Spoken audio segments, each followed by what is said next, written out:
오늘 아침 뉴스의 맥을 짚어드리는 시간 뉴스연구소. 오늘도 두 분의 연구위원 함께합니다. CBS 조태임 기자 그리고 경향신문의 박순봉 기자 어서 오십시오. 안녕하세요. 첫 뉴스 어디로 갈까요? 조국, 정경심, 윤미향, 홍문종까지 올 사면. 올 사면. 어제 이재명 정부 들어서 첫 특별 사면 대상자가 발표가 됐는데 명단이 거의 그대로 수용이 된 거죠? 네. 뭐 며칠 전부터 알려졌던 명단은 거의 포함됐고 또 알려진 것보다 이제 사면폭 더 컸다고 볼 수 있습니다. 네. 범 여건으로 보면 이제 크게 두 갈래인데 친문계 그리고 이른바 조국 사태 관련자들 이 두 흐름 속에서 대거 사면이 이뤄지고 또 이재명 대통령 측근에 대한 사면은 이뤄지지 않았다고 볼 수 있습니다. 단연 관심은 이제 조국혁신당 조국 전 대표 그리고 배우자 정경심 씨, 최강욱 전 의원, 조 전 장관 딸에게 장학금을 준 노환중 전 부산의료원장, 청와대 감찰무마 사건과 관련해 이제 백원우 전 의원 등이 포함됐고요. 예. 여기 언급된 사람들이 이른바 이제 조국 입시 비리, 유재수 전 부산시 경제부시장 감찰무마 혐의와 관련 있는 사람들이고요. 예. 이걸 보면 이제 현 정권이 조국 사태 당시 검찰 수사에 대한 이제 비판적인 시각이 읽힌다 이렇게 볼 수 있습니다. 그리고 또 지금 논란의 인물이 위안부 피해자 후원금 횡령 혐의로 이제 유죄 확정된 윤미향 전 의원이 이제 포함이 됐고요. 예. 그리고 민주당 윤건영 의원, 김은경 전 환경부 장관 등 친문계 인사들이 포함됐습니다. 예. 그리고 또 이제 수사 관련 부당한 편의를 요구하고 경찰 간의 부정 청탁을 들어준 혐의 받았던 은수미 전 성남시장 등도 포함이 됐습니다. 예. 야권에서도 사명 대상 있는데요. 뭐 계속 얘기했던 텔레그램에 등장했던 홍문종, 정창민, 심학봉 전 의원 포함됐고요. 재계에서는 최신원 전 SK네트워크스 회장, 박근혜 정권 당시 국정 논란 연루로 유죄받았던 최지성, 장충기 전 삼성전자 미전실 간부 등이 이름을 몰렸습니다. 예. 그런데 이제 이재명 대통령의 측근인 이화영 전 경기 평화부지사는 이번 법무부 심사 명단에 포함되지 않았어요. 이 전 부지사의 경우 이제 대법원이 지난 6월 징역 7년 8개월 확정해서 형기가 아직 많이 남았고 또 이제 그 또 측근이라고 할 수 있는 정진상 전 민주당 정무조정실장이나 네. 김용 전 민주연구원 부원장은 아직 이제 대법원 판결이 확정되지 않아서 이제 포함이 되지 않았고요. 그리고 정치권 일각에서는 송영길 소나무당 대표도 이제 거론을 했었는데 이제 재판 중이기 때문에 사면 심사에서 제외가 됐습니다. 예. 강유정 대변인은 이번 사면과 관련해서 국민 화합, 경제 활성화에 중점을 둔 거다. 그리고 이재명 대통령의 측근이라 할 수 있는 사람들은 이번 사면에 없다. 그리고 여와 야로 따지면 야측에 해당한 정치인들이 훨씬 더 많다 하면서 조국혁신당은 분명히 야당이라고 강조를 했어요. 조국혁신당은 야당이다. 네, 야당이다. 그렇게 얘기를 했고요. 하지만 이제 정치권 반응은 통합보다는 갈등 양상이다 이렇게 볼 수 있습니다. 사면이 결정되면은 됐기 때문에 이제 복역적인 인물들은 15일 0시 자정을 기해서 이제 형 집행이 면제돼서 바로 석방이 되고요. 이제 정치활동 제약이 풀리기 때문에 이번 사면으로 조 전 대표 같은 경우는 이제 곧바로 공개 활동에 나설 수 있는 상황입니다. 자, 정치인이 총 27명입니다. 총 27명. 그러니까 대통령 임기 첫 해에는 특별 사면을 하더라도 정치인은 빼왔던 거잖아요, 박순봉 기자. 네, 좀 이번- 논란이 항상 있으니까. 그렇죠. 또 굳이 이제 허니문 기간에 이렇게 뭐 이제 논란을 일으키고 잡음 일으킬 필요가 없다 해서 빼왔던 건데 이번엔 정치인을 27명이나 넣었어요. 왜일까요? 일단 표면적으로는 아까 설명해 주신 대로 대통령실에서도 통합을 얘기를 하고요. 저도 이제 따로 물어봤을 때도 역시 통합이 가장 중요하다 이렇게 표현을 하더라고요. 그러면 이제 조국 전 대표가 가장 핵심 인물이기 예. 때문에 이제 통합에서 어떤 의미가 있는지 좀 봐야 되는데 일단 조국 전 대표 사면 복권은 사실은 좀 부담스러운 상황은 맞습니다. 왜냐하면 기본적으로 좀 논쟁적인 인물이잖아요. 예. 그러니까 문재인 정부 당시에 지지율 하락을 이끌었던 게 조국 사태이기도 했었고 그다음에 두 번째로는 관례적으로도 보통 형을 절반 정도 이상은 살아야지 사면 복권을 하거든요. 그렇죠. 그러니까 물론 가석방 요건은 3분의 1 이상만 되면 되기 때문에 대충 얼추 맞습니다. 한 33% 정도 살았거든요. 한 8개월 살았죠. 그런데 이제 실질적으로는 대부분 이 실질적인 그래서 요건이라고 얘기를 하는데 2분의 1 이상, 그러니까 절반 정도 이상은 살아야지 그 수용자들 대상으로 가석방을 해주거든요. 네. 근데 그것보다도 훨씬 낮은 요건을 해줬기 때문에 굉장히 좀 부담이 되는 상황 맞습니다. 그러면 이제 왜 해줬느냐? 일단 아까 통합이라고 말씀을 드렸는데 좀 조국혁신당 입장은 이 불만이 좀 터지기 직전이다 이런 정도로 요약해 볼 수가 있어요. 조국혁신당의 불만이 터지기 직전이었다? 네, 그게 무슨 이게 말씀이에요? 왜냐하면 일단 대선 끝나고 나서 이런 얘기 전해드린 적도 있었는데 불만들이 굉장히 많았던 게 지금 조국혁신당에서 가장 원했던 것 중에 하나가 그러니까 사면복권은 그때 당시엔 좀 나중 네, 문제였었고 네. 제일 원했던 게 교섭단체 요건을 완화해 주는 아, 내용이었거든요. 원내 교섭단체의 요건, 지금 20석인 요건을 좀 낮춰서 들어가게 해달라. 그런데 대선 끝나고 나서는 그런 얘기에 대해서 민주당에서 별 반응을 하지 않았어요. 그러니까 음, 관심이 별로 없는 분위기였었거든요. 음, 그러다 보니까 이제 혁신당 입장에서 불만이 굉장히 많았던 게 이 혁신당 입장에서는 좀 희생했다라고 생각을 하거든요. 왜냐면 이제 총선 때도 그렇고 대선 때는 아예 후보도 안 냈잖아요. 그러니까 네. 민주당이랑 최대한 협조하는 그런 그림을 만들었는데 내부적으로 봤을 때는 호남에서의 성적을 봤을 때는 음, 충분히 역량이 있다라고 보고 있거든요. 자체적으로는 역량이 조국신당. 있음에도 불구하고 후보도 안 내고 민주당에 굉장히 협조를 하고 이렇게 해왔는데 아무것도 안 해주나 이런 분위기들이 있었던 거고요. 어허. 이런 상황에서 만약에 조국 전 대표까지 사면을 안 해줬다. 예. 그러면 이 불만이 본격적으로 좀 터지기 직전이었다고 볼 수가 있는 거죠. 물론 민주당 입장에서 봤을 때는 조국 혁신당이 아주 강경하게 나온다고 하더라도 선거 때 막 대척점에 서지는 않을 거라고 보고는 있어요. 왜냐하면 태생적으로 범여권 정당이라고 볼 수가 있잖아요. 예. 그러니까 뭐 민주당이랑 싸운다 이런 포지션은 아니겠지만 그럼에도 불구하고 호남 지역에서 부담이 될 수가 있거든요. 그리고 음, 장기적으로 봤을 때 조국 전 대표는 어느 시점에든 또 사면 복권이 될 거라고는 예측을 했던 거거든요. 근데 그러면 이왕 해줄 거면은 나중에 불만이 쌓인 다음에 그 다음에 나오는 것보다는 좀 어. 초기에 해주는 게 낫지 않았겠느냐. 그러니까 이렇게들 좀 보고 있는 거죠. 그래서 어차피 크리스마스에 할 사면이라면 좀 앞당겨서 해서 뭐 좀 더 고맙게 뭐 느껴질 수 있는 상황에서 하자. 지금 조국혁신당 굉장히 환영하는 분위기잖아요. 그러니까 이전에 불만까지 쏙 들어갔다라고도 볼 수가 있는 거고요. 그리고 이제 조국 전 대표에 대해서 이제 그 정무적으로 봤을 때는 좀 네. 다양한 후계 구도를 만들려고 하는 거 아니냐 이런 해석도 좀 있습니다.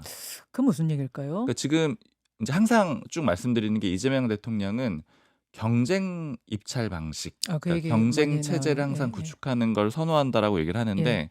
후계 구도가 너무 빨리 강력한 2인자로 구축이 돼버리면은 정권에도 항상 영향을 주게 마련이잖아요. 그 말씀은 최근에 압도적인 지지율로 신임 당대표가 된 정청래 대표에 대한 이야기인가요? 근데 정청래 대표일 수도 있고 후계자를 지금 좀 생각을 해보자면은 그러니까 너무 많이 남긴 했지만 네. 대선 후보군을 따져보자면 지금 별로 없어요. 말씀하신 정청래 대표가 좀 새롭게 진입했다고 볼 수 있고 예. 그다음에 여기다 이제 김민석 총리 정도 얘기할 수 있고 나머지 후보군들은 그렇게 강하다고 보기 좀 어렵거든요. 그런데 이제 민주당 내에서 나온 얘기는 이재명 대표가 항상 경쟁 입찰 방식을 선호하다 보니까 적어도 뭐 지방선거 같은 것들을 기점으로 해가지고 뭐 7용, 8용 이런 식으로 후보군을 좀 대거 부각시키지 않겠느냐. 근데 이 얘기가 여러 명을 만든다라는 거는 오히려 약하다라는 거예요, 후보들이.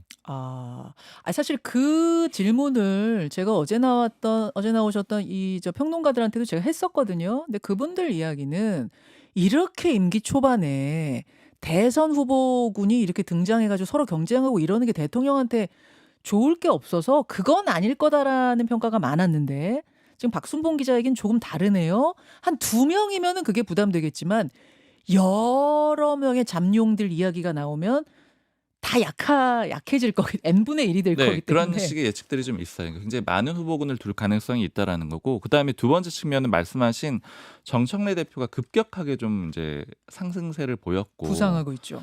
그리고 특히 이제 대통령 입장에서 좀 부담이 될 수밖에 없는 거는 지금 이게 그 지난번에 전당대회가 이 명심을 양쪽 다 표방을 했기 때문에 어느 쪽이 명심이다 이렇게 좀 규정하기는 어려워요. 왜냐면 이재명 대통령도 누구 손을 들었던 건 아니잖아요. 예. 예전에 윤석열 정부에서처럼 뭐 명확하게 노골적으로 나서고 이런 그림은 전혀 없었습니다. 예. 근데 다만 어찌됐든 간에 강력하게 명심을 표방했던 박찬대 의원이 패배를 했거든요. 그러니까 이 상황은 좀 부담이 될 수 있기 때문에 여러 후보군을 두는 게 나을 수 있다라는 거예요. 왜냐하면 정청래 대표가 예를 들어 독주 체제가 된다거나 이런 상황이 되면은 좀 부담이 될 수 있다라는 거고요.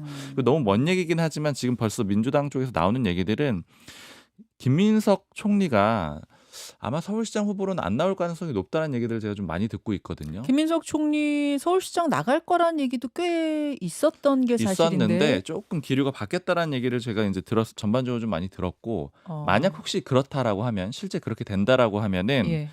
오히려 정청래 대표가 다음에 이제 재선에 도전할 때, 예. 당대표 선거 재선에 도전할 때 김민석 총리가 나올 수 있다라는 거예요. 일종의 견제책으로. 당대표로? 네. 뭐 이런 식의 여러 가지 이제 복잡한 구도들이 있는 상황에서 그 당대표가 중요한 이유는 총선 공천권 갖는 당대표입니다. 여러분 총선의 공천권을 가진다는 건 대선하고 연결되는 겁니다. 그리고 정청래 대표가 만약 재선에 연임에 성공을 하게 된다라고 하면은 되게 강력한 후보가 되는 거예요.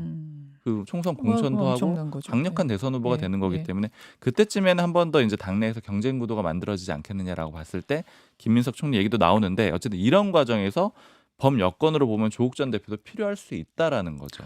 굉장히 지금 정치공학적인 이 사면에 대한 정치공학적인 분석을 해주셨는데 이런 정치공학적인 분석이 나올 수밖에 없는 게 지금 여론조사 결과를 보나 실제 여러 가지 이제 온라인상의 반응들 저희 댓글 올라오는 걸 보나 사실은 조국 전 대표 윤미향 전 의원에 대한 이 사면 민심이 썩 좋지 않아요. 그래서 왜 굳이라는 얘기를 할 수밖에 없고 그러다 보니 이 정치공학적인 분석까지 갈 수밖에 없는 거죠. 네. 그리고 또 통합 측면에서 또 한번 연결해서 보면 그러니까 범여권 통합 요 측면을 좀 많이 봐야 될 것 같은데 네.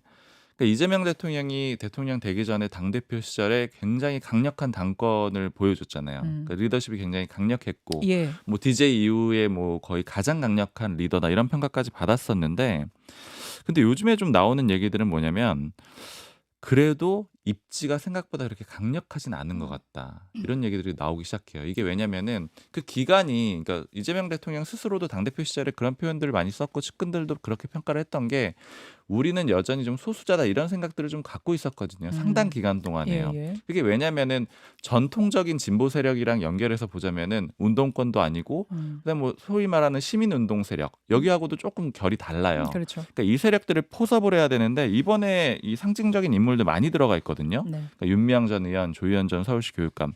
그러니까 당대표 선거에서 보여진 일부 약세 그리고 시민사회나 진보 진영 내에서 보여지는 오래된 그 입지가 축적되지 않았다는 점 이런 점들을 고려해 봤을 때는 범여권의 요구를 수용할 수밖에 없었을 거라는 거죠. 그러다 보니까 뭐 윤미향 전 의원이나 서울시 교육감 이런 인물들 다 들어갈 수밖에 없었다 이렇게 좀 볼 수 있고요. 그러니까 문재인 전 대통령을 비롯한 친문계의 요구, 시민사회의 요구 이런 걸 무시하기가 어려웠을 거다. 네. 그리고 기본적으로 이제 대통령 이걸 강조하고 있잖아요. 네. 진짜 대통령이 되겠다라는 강조하고 있으니까 그 흐름에서 한 가지 볼 수 있고요. 그다음에 하나만 좀 더 짚어보면 좋을 것 같은 게 그 이제 조국 사태 관련된 인물들 많이 그 사면 복권이 됐는데 네. 특히 이제 문재인 청와대 근무했던 인물들도 많이 들어가 있거든요. 그런데 이 법무부에서 냈던 보도 자료를 보면은 이런 대목이 들어가 있어요. 국정 수행 과정에서의 잘못으로 처벌받았지만 장기간 공직자로서 헌신하는 공직자들 포함됐다 이런 내용이 들어가 있거든요. 그러니까 이 얘기는 지금 민주당 쪽에 뭐 관계자가 평가하는 내용으로는 이거는 적극 행정을 좀 할 수 있도록 그런 여건을 만든 걸 수도 있고 그다음에 이재명 대통령 본인도 행정가 출신이다 보니까 행정 영역에서 조금 더 그 여지를 두기 위해서 이런 점을 좀 고려한 게 아니냐 이런 얘기들이 좀 나오고 있습니다. 자, 아무튼 관심이 가장 집중되는 인물은 조국 전 대표, 윤미향 전 의원이고 특히 윤미향 전 의원은 이제 광복절 특사다 보니까 더 여러 가지 논란을 낳고 있는데 이것이 대통령 지지율에 어떤 영향을 끼칠 것인지 어제 사실은 리얼미터 뭐 결과가 발표가 됐는데 대통령 지지율이 처음으로 큰 폭하라 그랬단 말이에요. 지금 여권에서는 이 지지율 하락에 대해서 사면 복권 영향은 아니다라고 선을 긋고 있는데 그런데 이제 제가 사석에서 들어봤을 때는 배제할 수 없다라는 분위기거든요. 물론 기본적으로는 그 주식시장 문제하고 이준석 네네. 의원권이 가장 큰데 이것도 좀 배제하기 어려울 것 같고요. 알겠습니다. 다만 이제 국민의힘은 안에서 좀 얘기들이 많습니다. 그러니까 송원석 원내대표가 문자 보낸 인물들이 다 들어갔잖아요. 네. 비판하는데 이게 먹히질 않는다라는 거예요. 물론 철회를 하긴 했지만 이렇게 물밑으로 보낸 거 아니야. 이런 얘기가 나오는 거죠. 맞습니다. 알겠습니다. 이 이야기는 2부에 또 한칼 토론에서 더 해보기로 하고 두 번째 이슈 넘어가야겠습니다. 네, 30대 같은 50대 여성 멋쟁이. 어젯밤에 JTBC가 반클리프 목걸이를 서희건설 임원한테 판 그 매장 직원 인터뷰를 했어요. 네. 그러니까 이 매장 직원이 특검으로 조사를 받으러 가는 길에 인터뷰를 하고 들어갔다는 거죠? 네, 그 JTBC가 이제 단독으로 그 인터뷰를 한 건데 네. 이 증언에 따르면은 대선, 그러니까 2022년 3월 9일이 대선이었고 그 다음 날 3월 10일에 서희건설 이봉관 회장의 비서실장 최이사라 불리는데 네. 이 비서실장의 어머니가 먼저 매장을 방문해서 이제 이 목걸이를 골랐다고 해요. 근데 워낙 이제 고가다 보니까 이제 고민을 했고 네. 며칠 뒤에 그 최이사 비서실장이 직접 방문해서 최종 결제를 했다고 하는데 예. 결제 전에 최 이사가 회사 컨펌이 필요하다라고 하면서 그 여직원과 전화 연결을 시켜줬대요. 회사 관계자랑. 근데 아. 서희건설 사장으로 추정되는 이 남성과 매장 직원이 통화를 하게 됐고 이후에 이제 구매가 확정됐습니다. 예. 네, 근데 이제 구매 방식이 매우 특이한데 먼저 현금으로 그 신세계 상품권을 대량을 구매하고요. 네. 그걸 이제 바로 구입하는 게 아니라 다시 롯데 상품권으로 교환을 하고 그리고 그 이제 목걸이를 산 거예요. 잠시만요. 네. 그 매장 직원 인터뷰를 잠깐 좀 듣고 올까요? 실제 목소리로. 예. 어느 분한테 선물을 할 거냐 도대체 그렇게 문의를 했더니 절대 말을 하실 수 없대요. 말해주실 수 없냐 이렇게 물어봤더니 50대인데 30대 같이 보인다. 그리고 키가 크고 엄청 멋쟁이시다. 그냥 선거 다음날에 이렇게 오셔가지고 그런 분의 주얼리를 구매해가신다고 하니까 저희 직원들끼리는 의심을 했죠. 김건희 씨 우습게 소리를 했죠. 근데 방송도 나중에 또 진짜로 하고 나오니까 상품권 살 때도 롯데 상품권을 바로 구매한 게 아니에요. 자기 회사 현금으로 신세계 상품권을 구매를 한 거예요. 그러니까 신세계 상품권을 구매를 한 다음에 그 신세계 상품권을 롯데 상품권으로 다시 교환을 해요. 그 부분은 좀 특이한 거죠. 그렇게 하는 분은 없죠. 처음이에요.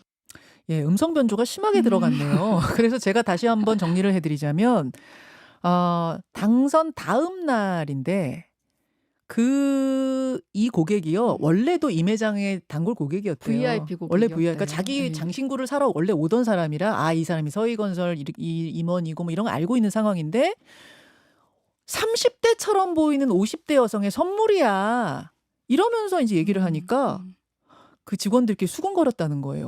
야, 혹시 저 대통령 부인 선물 아니야? 막 이러면서 우스개 농담을 하고 이랬는데 얼마 뒤에 해외 순방길에 그 목걸이를 차고 오더라 해서 이미 매장 직원들은 술렁술렁 했다는 거죠. 네, 맞습니다. 그러니까 예. 직원들 입장에서는 또 그 VIP 고객이 이렇게 복잡한 방식으로 구매를 해간 적이 없기 때문에 그때도 좀 이상하다 생각을 했던 거고요. 그렇죠. 그리고 이제 그 말씀하신 것처럼 그 여성에 대한 묘사 이후에 김건희 씨가 이제 그 순방 때 목걸이를 차고 나왔다 보니까 이제 그런 의심을 했던 건데요. 네. 지금 그래서 특검은 서희건설 이봉관 회장의 사위 박성근 전 검사가 대선 이후 그 국무총리 비서실장이 임명된 사실 요거에 주목을 하고 있습니다. 뇌물의 대가가 아니었나. 그리고 실제로 한덕수 전 총리가 대통령이 박성근 검사를 인선했다 이렇게 밝힌 얘기를 한 것도 있어요. 그렇다 보니까 이 부분에 집중을 하고 있고요.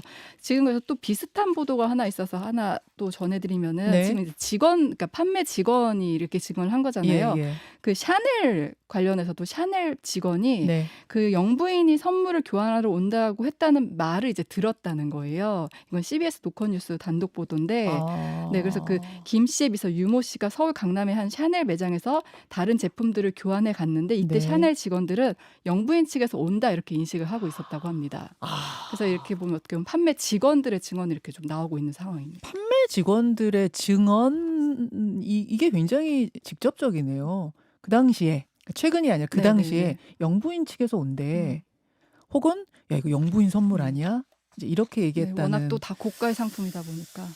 자, 박순봉 기자. 네. 예, 이런 상황 속에서 오늘 이제 구속영장 심사가 있는 거잖아요. 맞습니다. 그러니까 두 가지 측면으로 볼 수가 있는데 지금 이 보도가 나왔고 사실은 다른 언론사 보도를 봐도 특검이 이 내용들을 확보하고 있다. 이런 내용들은 다 언급이 돼 있거든요. 네. 그러니까 결국 이 보도가 나오게 되면서 두 가지 측면을 볼 수 있는 게 첫 번째는 수사 범위가 굉장히 넓어질 거예요. 그러니까 이제 어딘가에 숨겼다라는 가능성이 높아진 거잖아요. 네. 그러다 보니까 범위가 넓어질 거고 제가 좀 주목이 됐던 거는 이게 지금 상품권을 소위 세탁을 해가지고 사는 과정이 있었잖아요. 네. 근데 그러다 보니까 직원을 100% 믿을 수는 없는 거잖아요. 그렇죠. 얼마짜리를 사는지 알 수가 없으니까 사장이랑 바꿔줬다는 취지의 내용이 들어가 있거든요. 그러면 서희건설 사장까지 수사 대상이 또 확대가 될 수가 있거든요. 여기 포함해가지고 김건희 여사 일과 관련된 그 범위가 전체적으로 다 확장이 될 걸로 보이고요. 그다음에 두 번째는 결국 이제 김건희 여사 구속 가능성을 높이기 위한 의도라고 봐야 될 것 같아요. 그러니까 이 내용들이 지금 특검 쪽에서 흘러나오게 되는 거는 결국에는 김건희가 거짓말하고 있다라는 거 보여주고 싶고 음. 그다음에 증거인멸할 가능성이 굉장히 높다라는 걸 보여주는 거죠. 그러니까 구속영장의 요건을 확보하는 그런 과정이 될 거기 때문에 이 보도를 통해서 구속 가능성이 굉장히 높아졌다 이렇게 볼 수 있을 것 같습니다. 그래요. 예. 구속영장 발부 소식은 아마 내일 정도에 발부냐 기각이냐 전해드릴 것 같고요. 세 번째 이슈 넘어가죠. 이춘석 출국 금지 압수수색. 예, 이춘석 의원 주식 차명거래 의혹 또 이해충돌 의혹을 받고 있는 이춘석 의원 어제 국회의원 회관 사무실 압수수색 네. 당했습니다. 맞습니다. 앞서 이제 자택과 이렇게 압수수색했었고 그 금융권 미래에셋증권과 금융회사 은행에도 이제 영장을 집행해서 거래 내역 확보했는데 어제 의원실 압색 있었고 그리고 지금 현재 출국 금지까지 내린 상황입니다. 네. 지금 수사가 굉장히 빨리 이뤄지고 있는데 4일에 이제 그 사진이 공개가 됐고 다음날 고발장 접수 이후 엿새 만에 이렇게 압수수색 나서고 있어요. 예. 25명 전단팀 꾸린 지 나흘 만에 압수수색하고 출금 조치까지 이뤄낸 건데 경찰이 이렇게 속도를 내는 건 대통령의 엄정 수사 지시가 있었고 또 현직 의원 사건에 대한 국민적 감시 또 사진이 이미 명확하게 나왔기 때문에 그렇죠. 또 의원들이 누가 이렇게 반발하거나 이런 게 없어 정치적 부담도 없기 때문에 경찰에서 이제 수사에 속도를 내고 있다 이렇게 볼 수 있습니다. 네. 압수물 분석 끝나면 이제 이 의원과 이제 차 보좌관 불러 조사할 계획입니다. 여기까지 보겠습니다. 두 분 수고하셨습니다. 감사합니다. 김현정의 뉴스쇼는 시청자 여러분의 참여를 기다립니다. 구독과 좋아요, 댓글 잊지 않으셨죠? 알림 설정을 해두시면 평일 아침 7시 10분 실시간 라이브도 참여하실 수 있습니다.